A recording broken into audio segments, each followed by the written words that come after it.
అందుకే గుత్తి దీపం పెడతారు. ఈశ్వర, పెట్టవలసిన వేళకి పెట్టామో లేదో మా ఇంట్లో దీపం, అందుకని 365 ఒత్తులు కట్టి వెలిగిస్తాం. ఇది వెలిగించేటప్పుడు సమాన స్థాయి కలిగినవి 3 ప్రాంగణాలు.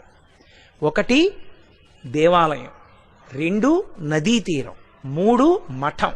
మఠం అంటే ఇదిగో ఇటువంటిది మఠం. హీనపక్షం ఇంట్లో. 4 ఇంట్లో వెలిగిస్తే తిథి ఉండాలి, మఠాల్లో వెలిగిస్తే నిజానికి నక్షత్రం ఉండాలి. యథార్థంగా కార్తీక పౌర్ణమి అది. శివకేశవాలయముల యందు రెండింటిలోనూ ఏకకాలంలో జరిగే ఉత్సవం కార్తీక పౌర్ణమి ఒకటే. కాబట్టి అందుకు పెట్టాలి దీపం. కానీ కార్తీక పౌర్ణమి నాడు దీపం వెలిగిస్తే వెలిగించి వెళ్ళిపోకూడదు. కొవ్వొత్తితో అస్సలు వెలిగించకూడదు దీపాన్ని. ఎందుకంటే అది చచ్చిపోయిన జంతువు యొక్క కొవ్వుతో తయారు చేయబడుతుంది. వెంటనే ఆ దీపం అపవిత్రం అవుతుంది.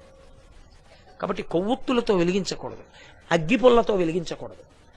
కార్తీక పౌర్ణమి నాడు సుగంధమైనటువంటి దాంతో, అంటే అగరుపుల్ల వెలిగించుకుని అగరపుల్లతో దీపాన్ని వెలిగించుకోవాలి. వెలిగించి వదిలేయకూడదు. దాంట్లోకి వెంటనే అక్షతలు తీసుకుని చేత్తో పట్టుకుని దామోదరమావాహయామి అని కానీ త్రయంబకమావాహయామి అని కానీ 2 మాటలలో ఏదో ఒకటి చెప్పాలి. అంటే దామోదరుణ్ణి కానీ త్రయంబకుణ్ణి కానీ దీపం మీదకి ఆహ్వానం చెయ్యాలి.